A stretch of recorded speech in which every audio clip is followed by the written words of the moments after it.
लगता है कि अब वक्फ भी हो जाएगा, क्योंकि इसी तरह के बयान आते हैं पहले? नारे नारे इनके लगातार बढ़ते जा रहे हैं। कश्मीर की आजादी, भारत की बर्बादी, चिकन नेक और बोटी बोटी कर देंगे मोदी जी के इन सब नारों के बाद अब इनका नारा है जगदम्बिका पाल जी का क्या हश्र करेंगे देख लेना अगर इन्होंने पास किया तो। दूसरा नारा आया चंद्रबाबू नायडू को नेस्त नाबूद कर देंगे अगर उन्होंने समर्थन दिया तो। तीसरा नारा आया ये वक्फ बिल नहीं सांप का बिल है और खून बहा देंगे मोदी जी, कुर्बानी देने के लिए हम तैयार हैं और गोलियों के लिए हम अपना सीना आगे कर देंगे। जलियांवाला बाग की तरह। अरे मेरे भाई, जलियांवाला बाग विदेशी आक्रांताओं के खिलाफ हुआ था। यहाँ देश की लोकतंत्र की चुनी हुई सरकार है और पूर्ण बहुमत से यह सरकार चल रही है। उस सरकार को गिराने की आप साजिश कर रहे हैं। अपने गिरेबान में झांक कर देखिए। फिर कहता हूं नविका जी, झूठ की राह पर चलने वालों, सच बोल के दिखाओ तो कोई बात बने और आईना तोड़ने से क्या फायदा, दाग चेहरे के मिटाओ तो कोई बात बने। ये कांग्रेस की सच्चर कमेटी की रिपोर्ट खुद कह रही है 2006 में यदि 10% भी वक्फ प्रॉपर्टी का सही उपयोग हुआ होता तो 60,000 करोड़ रुपए की कमाई होती और आज 1,25,000 करोड़ रुपए की कमाई होगी यदि 10% भी सही उपयोग हो जाएगा तो। लेकिन ये करना नहीं चाहते हैं, इनकी नियत दिखाई दे रही है। और अजीज, मैं वकार साहब से पूछना चाहती हूं। वकार साहब, क्या वक्फ बिल ऐसा बिल नहीं है जिसमें गरीब गरीब ही रहा, मुसलमान जो पूरी कौम है उसको ना हॉस्पिटल मिला, ना पढ़ाई, ना तालीम मिली, और इतना सारा पैसा, इतनी सारी जमीनें फिर किस काम की अगर अपने माशरे को ऊपर ना उठा सके? नहीं तो मैडम, अगर आपको जो आप बात कर रही हैं, अगर यही सब बातें थी तो वक्फ बिल में जो संशोधन किया है उसमें इन्हीं टॉपिक पे बात करते। आप तो कह रहे हैं कि नहीं गैर मुसलमान को हम उसमें मेंबर बना देंगे, हमनी सच्चर कमेटी। भाई उसमें जरूरत क्या थी? आप अगर पाल साहब इतने बढ़िया आदमी हैं तो गैर मुसलमान तो अपना विरोध गैर मुसलमान नहीं लिखा, सरकार का नुमाइंदा लिखा है। गैर मुसलमान की बात तो नविका जी सच्चर कमेटी ने वर्ड यूज किया है। सच्चर कमेटी ने उस वक्त एआईएमएम का ने एक भी व्यक्ति ने सच्चर कमेटी के खिलाफ नहीं बोला था। ये एआईएम के एक भी व्यक्ति, एग्जैक्टली नॉन मुस्लिम शब्द का प्रयोग सच्चर कमेटी ने किया है, ना कि जेपीसी ने। मैडम मैं बोलूं या इन्हीं को बुलवाएंगी आप? ये है इनकी सच्चाई। धमकाइए मत, पर बोलिए जरूर। मैं अपनी बात रखूं या ये यही बोलेंगे खाली? नहीं नहीं, आप बोलिए ना, बोलिए। देखिए बात समझिएगा, बीजेपी चाहे, सुनिए, बीजेपी चाहे जितना समझा ले, आप एक नहीं 5 प्रवक्ता लाके बिठा लीजिए, आप अकेली नहीं अपना पूरा चैनल लाके बिठा लीजिए। हम वक्फ बिल का विरोध कर रहे हैं, हम इसको एक्सेप्ट नहीं करेंगे जिस कंडीशन में ये लाया जा रहा है।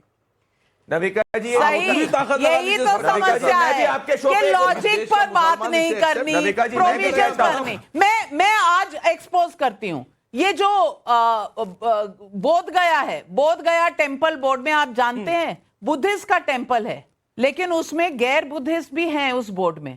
बिल किसने बनाया था? कांग्रेस पार्टी ने। बरवे जी सुन लीजिए, कांग्रेस पार्टी ने आज, और 1949 में बनाया था, आज तक किसी की चू नहीं हुई। अमरनाथ बोर्ड जो है उसमें भी गैर हिंदुओं का प्रोविजन है, हो सकते हैं, गुड एडमिनिस्ट्रेटर होना चाहिए, किसी ने आज तक आवाज नहीं उठाई। लेकिन गैर मुसलमान अगर वक्फ बोर्ड में आ जाए जो सोशल काम करता है, क्योंकि केरला हाई कोर्ट कह चुका है कि वक्फ बोर्ड किसी भी कम्युनिटी का रिप्रेजेंटेटिव नहीं है, वक्फ बोर्ड सिर्फ सोशल काम, सेक्युलर काम के लिए। तो सेक्युलर काम तो कोई भी कर सकता है, खाली मुसलमान क्यों करेगा? बाकी देश में और कोई नहीं है जो कर सकता है, बुद्धिस्ट नहीं है, सिखों को नहीं मानते, वो माइनॉरिटी नहीं है। लेकिन एक नए तरीके का कानून होना चाहिए और सिर्फ मुसलमानों के लिए होना चाहिए। ये जो आपकी जिद है, इस जिद पर कोई लॉजिक का स्पेस है कि नहीं, आज सवाल इस बात का है। व्हाट्सएप, एक्स, यूट्यूब पर हमने एक क्विक सर्वे किया, 15,000 लोगों ने अपना जवाब दिया। हमने सवाल पूछा कि वक्त पर एआईएम-पीएलबी के प्रदर्शन में विपक्ष का शामिल होना क्या सांप्रदायिक पॉलिटिक्स है? हाँ 88% लोग, नहीं 10% लोग, कह नहीं सकते 2%। 88% लोग कहते हैं कि यह सांप्रदायिक सवाल है। सवाल भी पब्लिक पूछ रही है। सुरेंद्र नाथानी का धनबाद से सवाल है, क्या आज के प्रदर्शन के बाद यह नहीं लगता कि कुछ लोग धर्म के नाम सरकार को झुकाने की कोशिश कर रहे हैं। बर्वे जी, आज आपसे पूछना चाहती हूं, क्या पॉलिटिकल पार्टीज सिर्फ एक धर्म की रक्षा के लिए हैं या सब धर्म एक तरह से देखने के पक्ष में?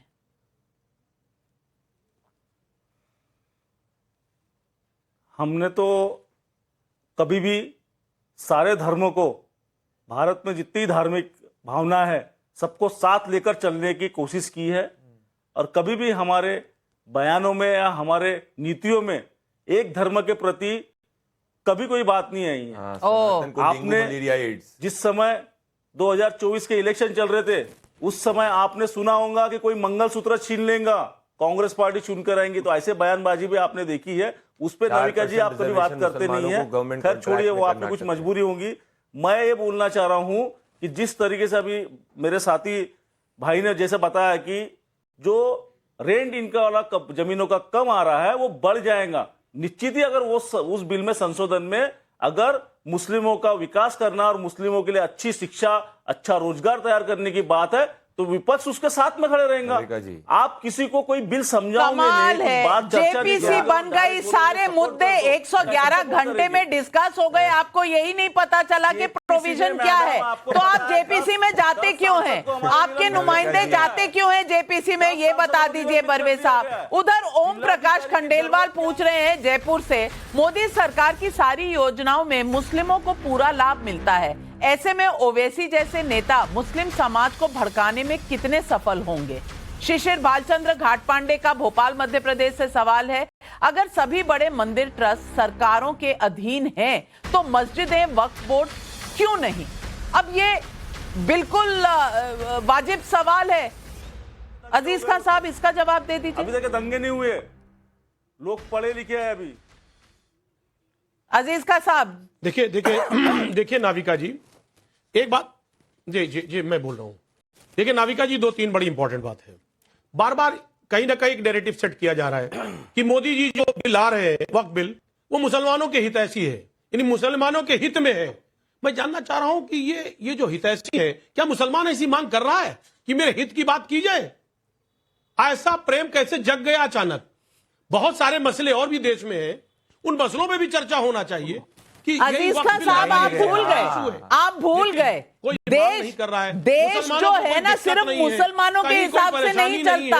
और 2000 फैज खान साहब जवाब देना चाहते हैं। फैज खान साहब, आर यू सुनिए ना, अरे सुनिए ना, पहली बात देखिए, अरे सुनिए ना, वक्फ अरे की सुनिए बात ना, आ रही है कि मुसलमान चाह रहा है कि नहीं चाह रहा है, तो मुसलमानों के प्रतिनिधि कोई कांग्रेस पार्टी या समाजवादी पार्टी नहीं है, मुसलमान खुद फैसला करेगा। और मैं दावे के साथ कह रहा हूं, अरे सुनिए, भाजपा के समस्त